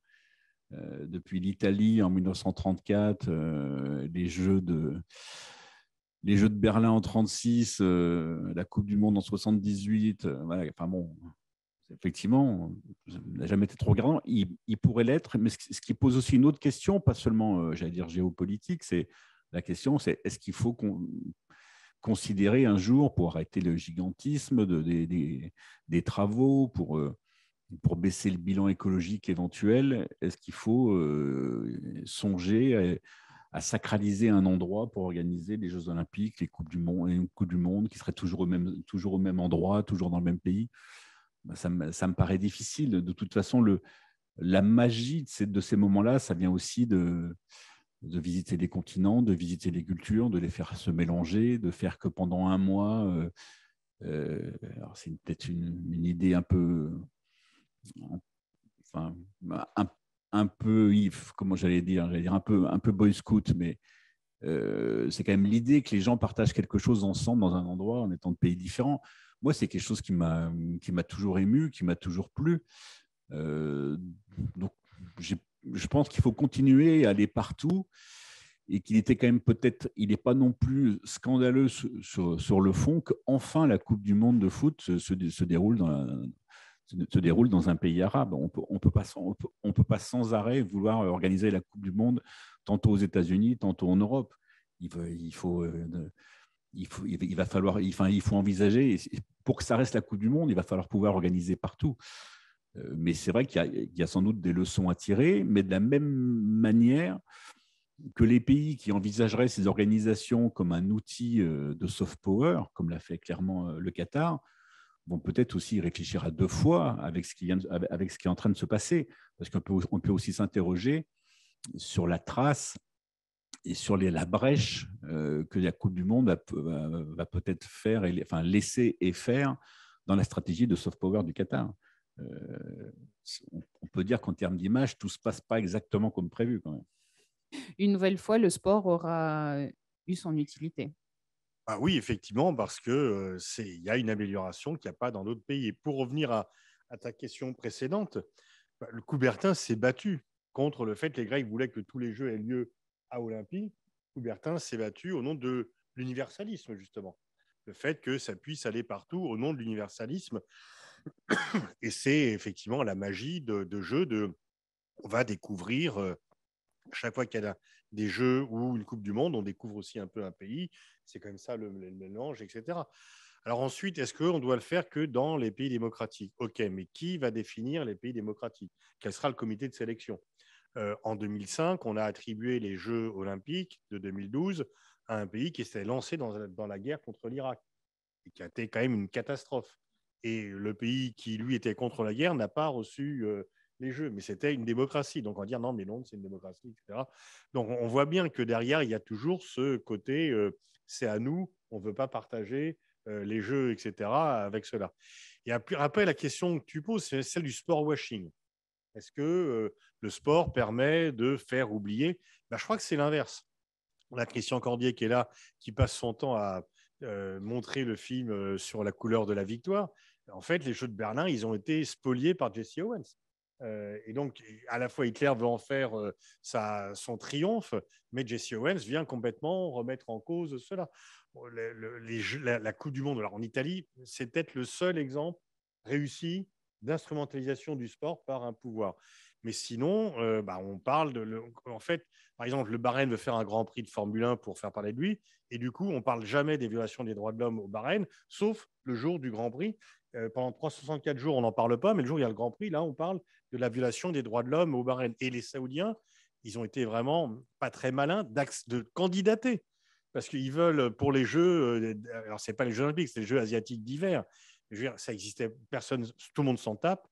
Personne ne regarde. Je pense pas que même l'équipe, à mon avis, ne doit pas consacrer des pages qui n'ont pas été organisées. Certains ont même découvert qu'il y avait les Jeux asiatiques d'hiver. Je l'ai appris. Quoi. Moi aussi, j'ignorais complètement que ça existait. Mais non, ils auraient mieux fait, les gars, de ne pas candidater parce qu'en fait, ils se prennent une shitstorm du tonnerre. Mérité d'ailleurs, et je veux dire, ils dépensent des milliards, des millions avec Havas, Publicis pour être conseillers, mais les mecs ils ont dit mais n'y allez pas là, candidatez pas parce que vous allez vous attirer plus d'emmerdes que de bénéfices. Donc en fait, on voit que le sport washing, c'est plutôt l'inverse maintenant. C'est que des pays mis sur le sport pour paraître bien, et en fait, on parle de tout ce qui cloche. On parle plus de ce qui cloche que de ce qui est bien. Donc, je ne suis pas sûr que l'idée du sport washing, qui était très à la mode à un moment donné, soit encore opérante. Pour terminer, avant de passer aux questions de la salle, Jean-Claude, en fait, il vaut mieux continuer à en parler, ne pas boycotter, mais surtout insister sur les messages, surtout les messages qui sont les vôtres. Ah oui, il faut parler de toutes les... Il faut en parler, continuer à en parler, pas... Oui, on avait un slogan au début d'Amnesty dans les années 70 où à l'époque on ne travaillait que sur les prisonniers d'opinion et on avait des grands slogans, des grandes affiches qui disaient si on l'oublie, il mourra. Donc c'est toujours cet esprit, il faut parler des choses, il faut dénoncer, il faut alerter, documenter, authentifier parce que finalement maintenant voilà, on sort un peu du Qatar, mais par exemple la guerre en Ukraine, l'invasion en Ukraine, finalement autrefois les chercheurs d'Amnesty avaient du mal pour collecter les preuves et aujourd'hui on a des tonnes de preuves sur les réseaux sociaux, des vidéos, des photos, etc. Et maintenant, le travail a un petit peu changé. Il faut authentifier tout ce qu'on trouve sur les réseaux sociaux. Et c'est vraiment un changement du métier de chercheur parce qu'on a profusion d'informations, mais il faut les vérifier et les authentifier. Je vous propose de passer aux questions de la salle. Monsieur ? Attendez, on va vous apporter un micro. Il arrive tout de suite. Vous prenez le micro pour que ceux qui soient en visioconférence puissent vous entendre. Et je rappelle d'ailleurs à ceux qui nous ont peut-être rejoints maintenant en visioconférence que vous pourrez télécharger l'ensemble de la conférence à l'issue de celle-ci. Oui, bonsoir, donc Zinedine Mjati, je suis un amoureux du sport en général et du foot en particulier. Merci à l'ERIS, son directeur, M. Boniface, M. Samoulier et Mme Bonnet pour la première fois que je vous vois en chair et en os. Je ne suis pas un hologramme. D'ailleurs, vous avez disparu des écrans, on verra. Par contre, M. Duluc, on s'est rencontrés à Saint-Malo, au Festival des étonnants voyageurs, et on a pas mal échangé, il y a quoi, 5-6 ans de ça. Voilà, ok. Ben, merci pour ce débat. Et cette question, faut-il qu'on va boycotter la Coupe du Monde, qui, à mon avis, ne se pose pas. C'est jamais posé. Ce qu'on vit aujourd'hui, c'est que toutes les équipes qualifiées vont y aller. Aucun pays qualifié ne dit aujourd'hui, je ne vais pas y aller. Vraiment, au boycott qui a eu lieu pendant l'histoire pour les Jeux Olympiques et ainsi de suite.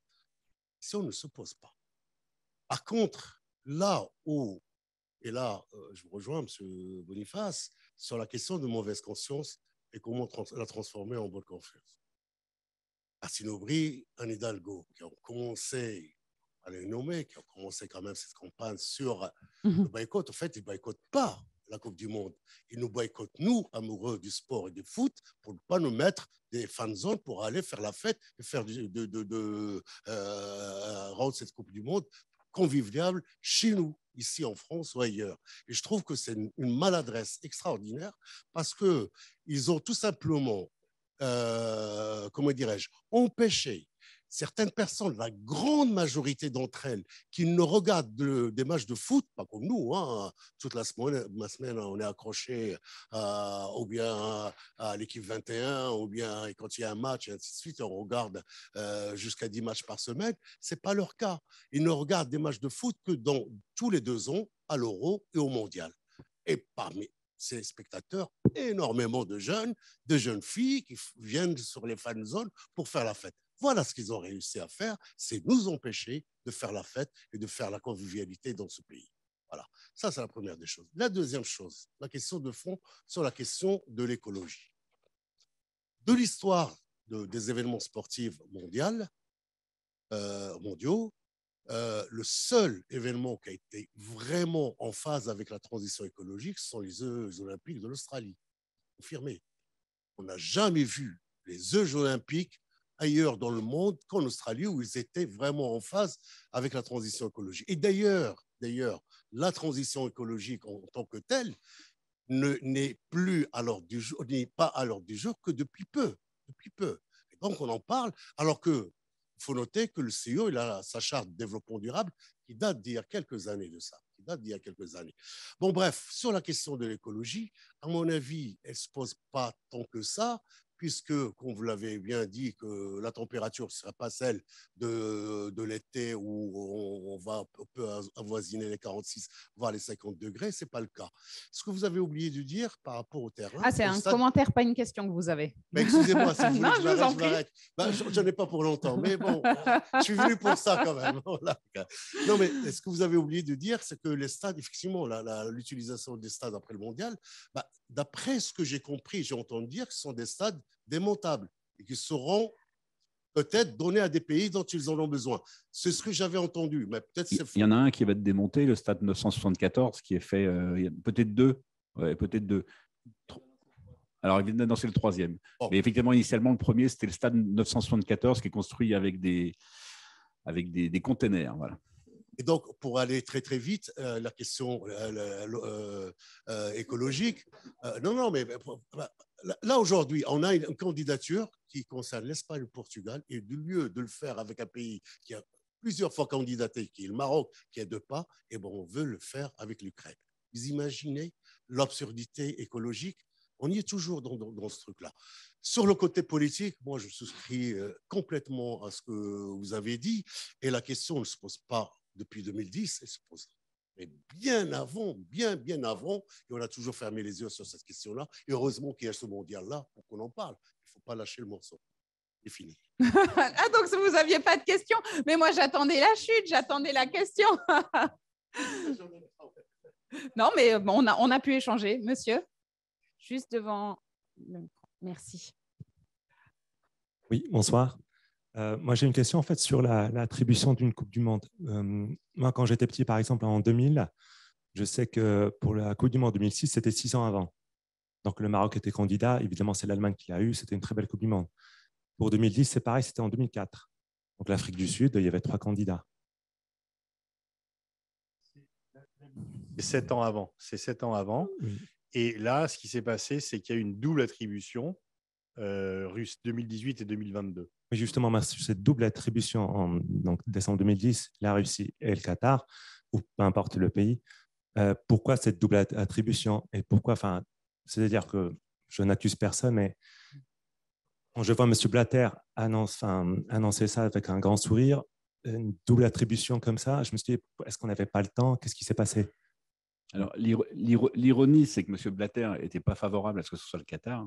Il le reproche plutôt à Michel Platini, lui personnellement. Enfin, je ne parlais pas forcément du Qatar, mais cette façon mais à l'époque, en fait, l'ironie aussi, c'était que c'était pour éviter un peu la corruption du comité exécutif qui votait pour l'attribution des Coupes du Monde. Et l'ironie ultime, c'est que sur les à peu près 25 membres qui ont voté, il y en a à peu près 18 qui sont tombés au fil de temps pour corruption, pour des choses comme ça, mais pas pour corruption sur le vote. On n'a jamais pu prouver qu'il y a eu corruption sur le vote. Mais il y a eu corruption à peu près sur tout le reste, quoi. Merci.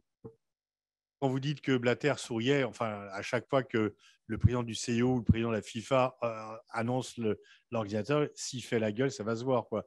Donc, même si Blatter était contre le Qatar, il ne pouvait qu'apparaître souriant. C'est pas... Juste pour la corruption, le seul cas, dis-moi Vincent si je me trompe, et Anne-Laure aussi, à mon avis, le seul cas documenté d'une corruption pour obtenir la Coupe du Monde, c'est l'Allemagne, le pays le plus censé être le plus vertueux. Absolument. La seule preuve, c'est plutôt sur Beckenbauer que sur tous les autres. Oui, c'est vrai. Madame. Oui, bonjour. Bonjour. Merci pour cette conférence. Je vous rejoins Pascal Boniface sur le fait que le Qatar se renfermerait peut-être et que ça ferait l'effet inverse du coup pour un boycott. Et pas seulement le Qatar, mais peut-être aussi la péninsule arabique, donc ses voisins. J'ai oublié ma question. Excusez-moi, c'est ok. Ah oui, donc je crois que le Qatar, c'est le premier pays arabe à accueillir la Coupe du Monde de football. Je crois aussi que pour 2030 ou 2034, il y a d'autres pays de la péninsule comme l'Arabie Saoudite qui souhaiteraient candidater. Je ne sais pas s'ils ont déjà déposé leur candidature. Est-ce que, avec cette pression internationale qui est faite pour le Qatar et pour cette Coupe du Monde et les résultats qu'on en a ou alors qu'on n'a pas encore, qu'on aura après cette Coupe du Monde, est-ce que ça peut impacter dans le futur proche, en 2030 ou 2034, pour leur candidature, notamment l'Arabie Saoudite, sur ce sujet-là? Voilà, merci. Les Saoudiens, ils sont candidats à tout. En fait, ils copient le Qatar en disant il faut nous aussi exister par le sport. Et donc, ils vont, s'il y a un mondial de la pétanque à 3, ils vont candidater. Enfin, bon, même donc les Jeux asiatiques d'hiver, qui est une aberration. Donc, ils sont candidats à tout. Et là, je crois qu'ils ont fait une candidature avec l'Égypte et un pays européen, non? Il n'y a pas une triple candidature. La Grèce. La Grèce et la Grèce. Donc, pour représenter 3 continents. Les petits malins, c'est l'Espagne et le Portugal qui disent on va prendre un pays qui est vachement sympathique, c'est l'Ukraine, c'est une victime, donc les victimes on aime bien généralement, et donc on va avoir le mondial parce qu'il y a l'Ukraine dans le lot, etc. Bon, généralement les pays en guerre, c'est pas, etc. Et surtout, les Européens vont peut-être voter pour l'Ukraine, mais pas les autres continents qui estiment tous que les Européens ça va bien, mais ils nous fatiguent avec la guerre d'Ukraine et nous, nos guerres, on n'en parle jamais, etc. Donc, il va y avoir une. Moi, j'attends surtout que la Chine soit candidate. Normalement, Xi Jinping. C'était un des programmes du développement du football. Fou de foot. Là, au moins, ils seront sûrs d'être qualifiés par ailleurs, ce qui les changera. Et donc, la Chine. Du coup, peut-être l'Italie, Pascal, non? Du coup, peut-être l'Italie, non? Normalement, il devrait participer, là, l'Italie. Et juste quand même, ça me fait penser à une donnée dont on ne parle plus jamais parce que finalement, ils sont devenus invisibles par rapport au débat d'aujourd'hui et à la pression générale. C'est qu'en fait, le dossier du Qatar n'était pas satisfaisant, notamment pour les supporters. C'est-à-dire qu'aujourd'hui, les supporters sont invisibilisés, mais c'est les premières victimes de ce très mauvais dossier, en fait, qu'est la Coupe du Monde au Qatar sur un territoire grand comme la Gironde. Alors évidemment, ça va être très pratique pour nous les journalistes parce qu'on peut voir 2 matchs par jour et les supporters qui pourront être là-bas pourront voir 3 ou 4 matchs par jour. Et quand on monte dans les buildings de Doha, d'en haut, on peut voir 7 des 8 stades de la Coupe du Monde. Donc c'est quelque chose qui n'est jamais arrivé. Mais à la sortie, ce n'est pas une Coupe du Monde pour les supporters. C'est une Coupe du Monde qui méprise les supporters, qui leur interdit de dormir sur place parce que de toute façon, le parc hôtelier est trop petit, qui réfléchit à des solutions alternatives. Du camping dans le désert, finalement, ça ne se fera pas. Des bateaux dans le port, ça se fera un peu plus, mais surtout avec des navettes avec les pays voisins. Et ça, c'est un truc qui n'existe plus. Mais pour les supporters, cette Coupe du Monde est hors de prix et complètement. Évidemment, ce n'est pas tragique parce que la tragédie, on le sait que c'est pour autre chose. Mais c'est étonnant de voir à quel point le supporterisme est devenu complètement invisible dans cette Coupe du Monde. Alors qu'au départ, c'est un des aspects les plus essentiels. C'est presque l'essence de la Coupe du Monde, c'est justement ce rassemblement de supporters. Hello. Sorry. Ramaraj, the United States Press Agency. Merci beaucoup pour ce panel. I have 2 questions. Le premier, c'est concernant l'aspect économique, puisqu'il y a pas mal de grandes marques, certaines qui ont déjà pris certaines positions for or against the boycott, qui certains, comme vous l'avez évoqué tout à l'heure, ont même signé des chartes, etc., pour le droit des êtres humains et le droit de travail. Quid de ces positions, puisqu'il y a quand même des gros sponsors qui sont engagés et des très, très, très grosses sommes, comme vous venez de le dire, de manière très démesurée. And back to diplomatie pour Mr. Boniface. Par rapport aux villes, donc à peu près les 10 villes, d'après ce que j'ai compris, grandes villes, qui sont plutôt apparemment une position politique, politicians. Est-ce qu'on ne risque pas, si on fait ça, comme a dit tout à l'heure monsieur, on va jeopardize les fan zones, et du coup, est-ce que les jeunes, ils ne vont pas justement se révolter ou qu'il ne va pas y avoir des mauvais effets, setbacks, effects, si on les punit, des grands screens pour regarder le World Cup, souvent dans les banlieues, comme vous avez évoqué. Thank you. Je ne pense pas qu'il y ait des mouvements pour réclamer des fan zones. Hein. Il y a d'autres motifs de protester en France. Donc, il va y peut-être une déception. Mais c'est vrai que les fan zones en novembre, ce n'est quand même pas la même chose que l'été. D'habitude, les compétitions sportives ont lieu l'été. Donc, on y va en t-shirt, on va boire des bières et on reste à traîner dehors, à voir, à célébrer. Bon, là, pour l'instant, il fait bon. Mais enfin, après le 20 novembre, si ça caille, les gens ne vont pas rester. Donc, ça ne va pas. Ça va juste, ça susciter des sourires. Les gens disent, enfin bon, surtout la position de Paris qui a quand même suscité pas mal de commentaires ironiques par rapport à cette contradiction. Mais il n'y aura pas de mouvement, il n'y aura pas un nouveau mai 68 parce qu'il n'y a pas de fan zone, quoi. C'est pas... Deux petites remarques là-dessus, c'est d'une part, en 2018, Lille n'avait déjà pas fait de fan zone. Donc, ce n'est pas une nouveauté que Lille n'en fasse pas cette fois.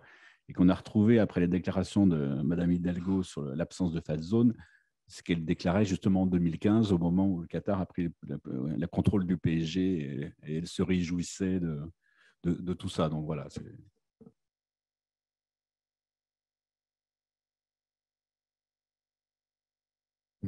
Pour les sponsors, peut-être, Jean-Claude, est-ce qu'il y a aussi le moyen, on le sait, vous parlez des 440 millions que la FIFA devrait redistribuer aux équipes.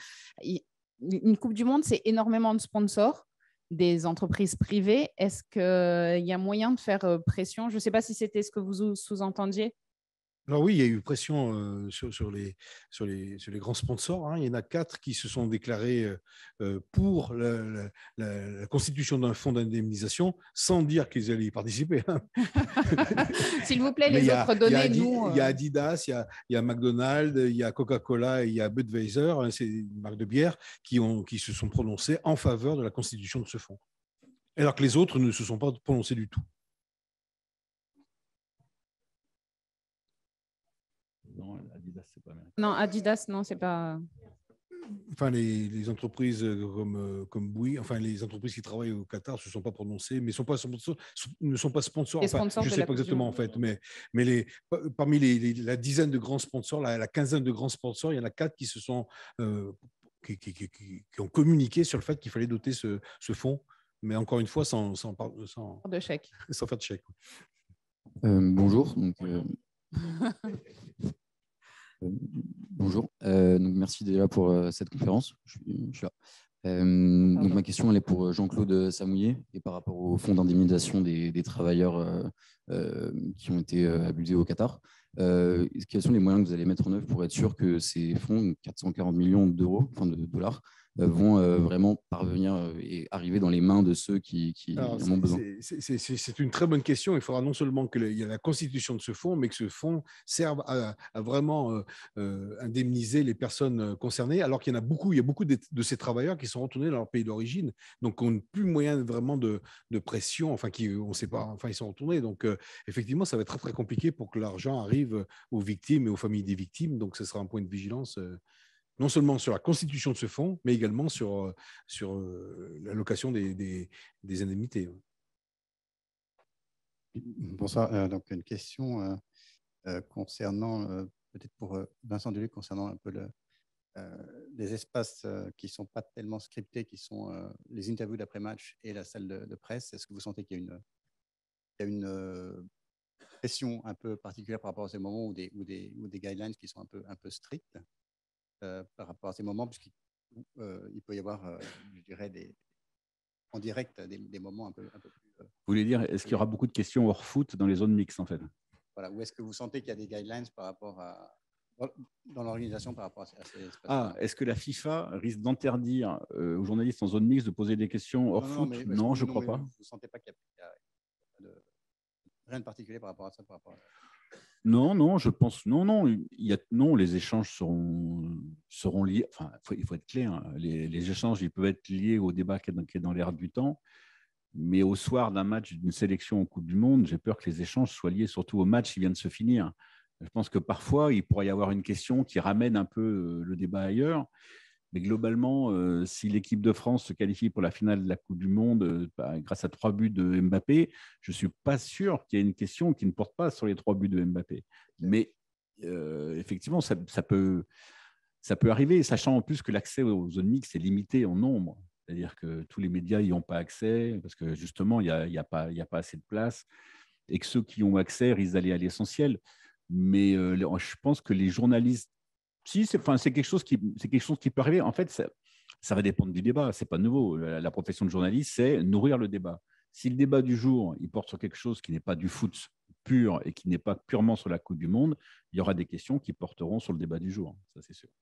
Par ailleurs, pour revenir au sponsor, le sponsor bashing, du moins déjà payé, on l'a vu avec Pékin, c'est-à-dire que les boîtes qui avaient investi énormément pour le ticket d'entrée n'ont pas utilisé ce ticket d'entrée, n'ont pas communiqué massivement sur le partenaire officiel. Et est-ce que ça peut modifier à terme Là, je crois qu'il y a des sponsors officiels de l'équipe de France qui ne vont pas organiser de déplacement au Qatar, alors que d'habitude, c'est le moyen de chouchouter les clients, etc., de faire des relations publiques. Et là, il y a, je crois, mais Vincent, c'est chez toi que je l'ai lu, donc c'est dans tes pages que je l'ai lu, pas sous ta plume, mais dans tes pages, en tous les cas. Non, parce que sous ma plume, je me rappellerai mieux, je crois.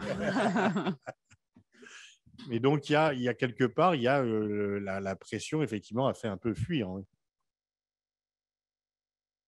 Alors, moi, j'ai une question. Bonsoir. C'est plus par rapport à l'organisation du débat. Parce que je pense que si on est là ce soir, c'est parce qu'il y a un mouvement qui appelle au boycott.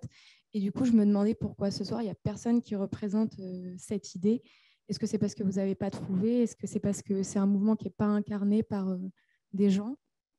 Non, enfin, disons qu'on voulait qu'il y ait des points de vue un peu différents, mais après, si on est trop, il n'y a pas de débat. On a voulu inviter quelqu'un de l'organisation de la Coupe du Monde, même en visio, ça n'a pas été possible. Alors oui, vous pouvez dire que Amnesty n'appelle pas au boycott, mais enfin, ils ont quand même un point de vue assez critique. On a voulu faire quelque chose où il y avait des sensibilités différentes qui s'exprimaient.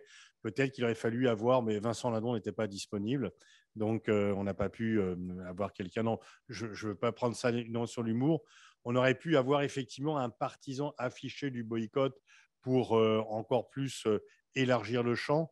Bon, mais dans la mesure où on pensait avoir quelqu'un, on espérait avoir quelqu'un parlant de l'organisation, on aurait été là un peu trop. Et je pense honnêtement que les points de vue sont représentés, quoi.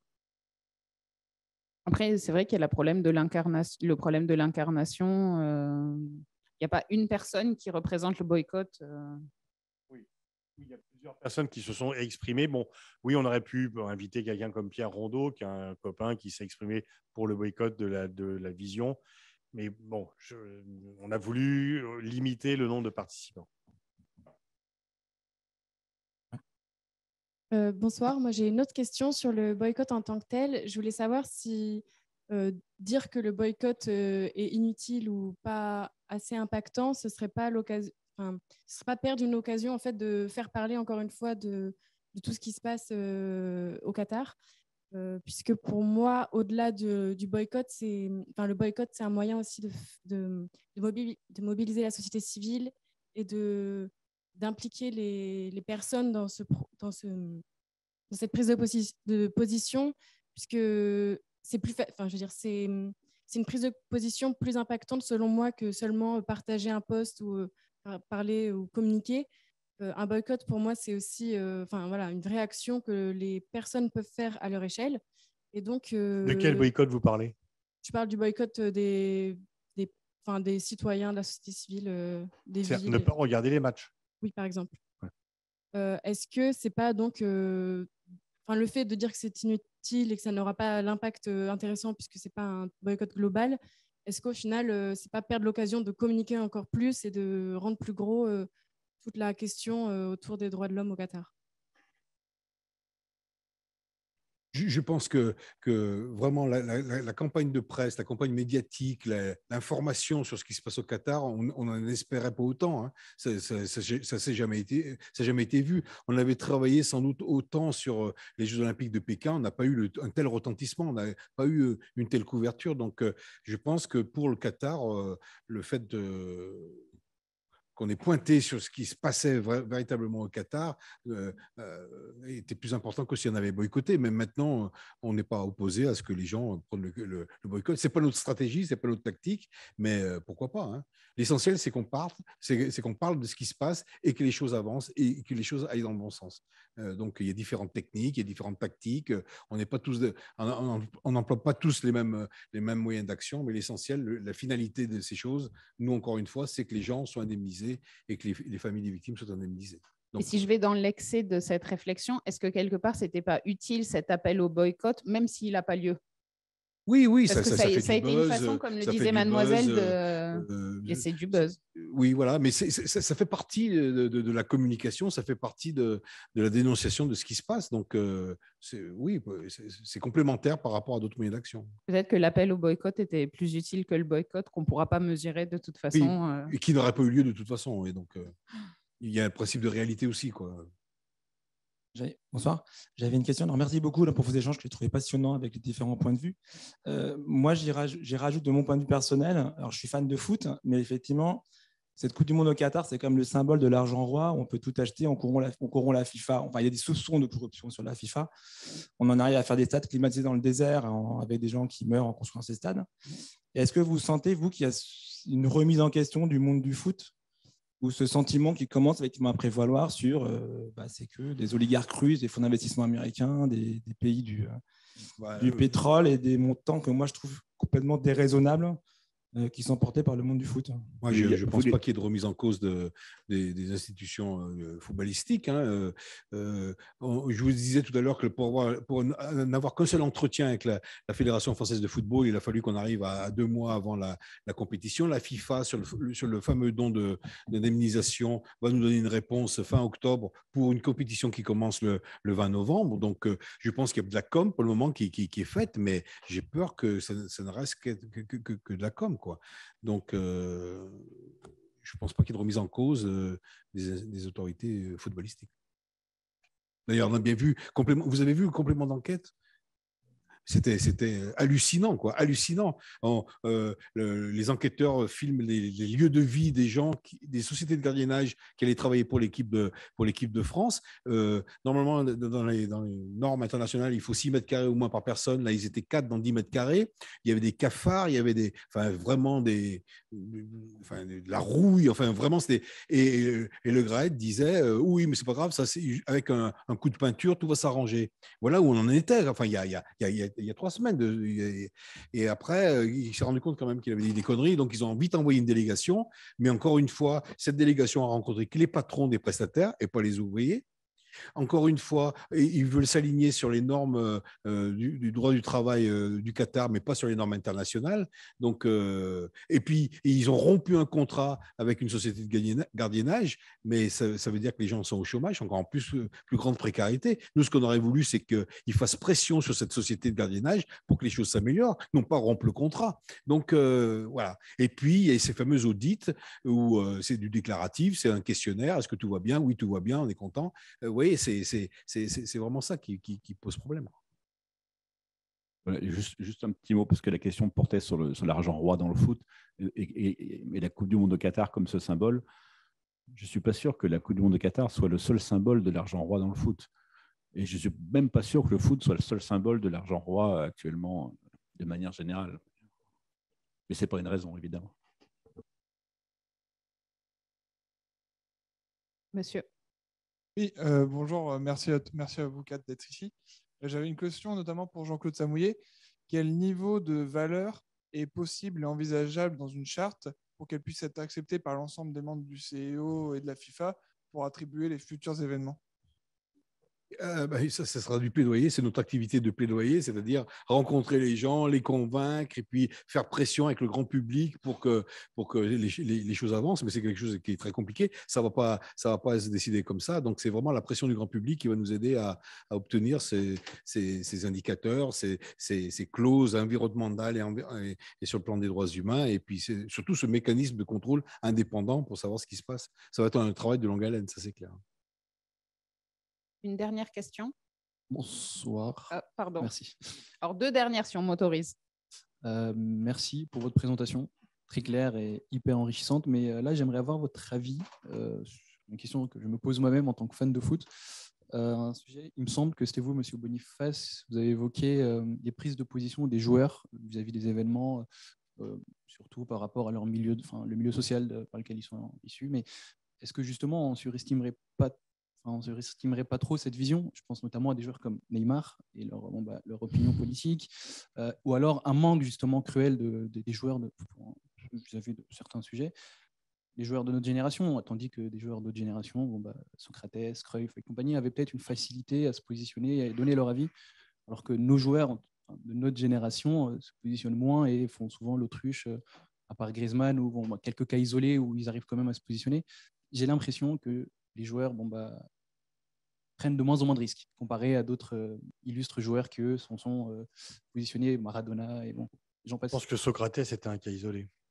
Oui, non, mais des Maradona, peut-être qu'il y avait une volonté qui était peut-être plus marquée de se positionner et de faire entendre leur voix. Là, j'ai l'exemple de Griezmann, il doit y en avoir d'autres avec les Ouïghours, mais j'ai l'impression que ça se fait de moins en moins. Oui, enfin, cet exemple, c'est sous la pression. Exact, médiatique. Mais voilà, alors que d'autres générations, je trouve ça aberrant. Pour faire le lien par rapport à leur milieu social, mais par rapport à leur milieu social, un joueur comme Neymar, il y a des joueurs brésiliens issus de favelas et compagnie qui votent Bolsonaro.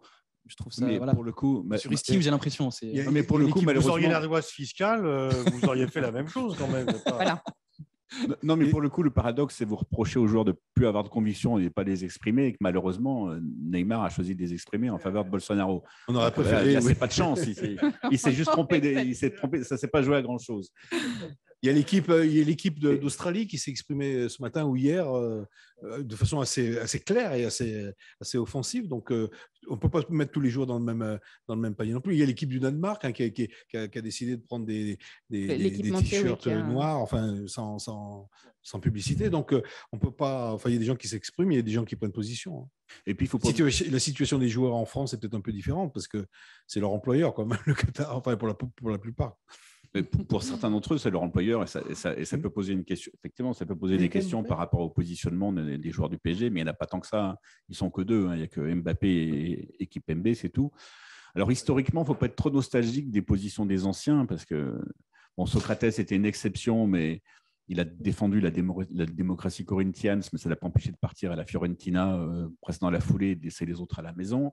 Et quant à Cruyff, il passait pour un rebelle, mais il a quand même joué qu'avec un maillot à 2 bandes en finale de la Coupe du Monde 74 parce qu'il était sous contrat à Puma et que les autres étaient avec Adidas. Donc, bon, voilà, c'est tout. Il faut toujours nuancer un peu les actes courageux des héros du passé. Mais moi, je trouve qu'aujourd'hui, je les trouve finalement assez courageux malgré tout. Je trouve que parfois, ils sont amenés à s'exprimer sur des sujets sur lesquels on ne demandait jamais rien aux autres avant. Et ils sont obligés. Aujourd'hui, c'est des mômes dans la vraie vie. C'est-à-dire qu'ils ont 20 ans, ils ont 21 ans, ils ont 22 ans. C'est des mômes dans la vraie vie. Ils doivent répondre à des questions auxquelles leurs prédécesseurs n'avaient pas à répondre. Alors, parfois, ils ne font pas les bons choix. Parfois, la PME qui s'occupe d'eux les pousse vers la prudence et pour ne pas fâcher un tel, pour ne pas fâcher un autre. Mais je les trouve plutôt plus réfléchis et plus articulés que leurs aînés, quand même, globalement. Puis quand Cruyff, s'il n'est pas allé en Argentine, ce n'est pas pour boycotter Videla. Hein. Non, c'est parce qu'il y a eu une tentative d'enlèvement auparavant. Et absolument. Pas. Donc, gloire, enfin, paix à son âme et gloire à son jeu, mais quand même. Quoi. Bonsoir. Excusez-moi, on voit que foot et géopolitique vont de pair. Et M. Boniface, vous avez évoqué le fait que si on organise la Coupe du Monde dans les pays du Nord, les autres vont se sentir froissés. Mais parce que moi, de ce que je vois, M. Infantino fait la cour aux pays africains à chaque fois quand les élections approchent, est-ce qu'il ne serait pas opportun que des organisations non gouvernementales, des associations de journalistes et de supporters puissent mettre la pression au gouvernement, notamment pour appeler à une réforme de la FIFA avant d'attribuer la Coupe du Monde ou d'accompagner, par exemple, l'attribution de la Coupe d'Afrique pour ne pas qu'on soit face à des situations comme ce qui s'est passé au Qatar notamment?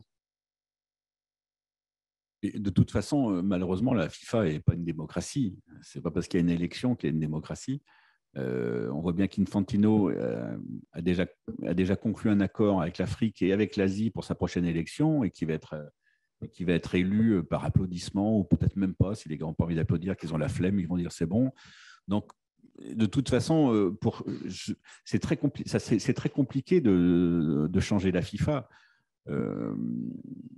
Je pense que Michel Platini en avait un peu l'intention, mais que voilà, c'est probablement pour ça qu'on ne l'a pas laissé faire, même s'il n'a pas que des qualités. Mais il n'empêche que, je veux dire, les vrais salariés, le vrai pouvoir suisse de la FIFA a quand même fait en sorte qu'ils disparaissent du décor. Et là, effectivement, vous avez Gianni Infantino qui est quand même originaire du même canton suisse que Sepp Blatter. C'est à peu près comme les papes italiens. C'est Dieu qui choisit, mais ils sont tous de la même famille, quoi. Donc voilà, il faut malheureusement, j'ai aucune illusion sur la suite des aventures de la FIFA. Merci à tous. Je suis désolée, on n'a plus le temps pour de nouvelles questions. Merci.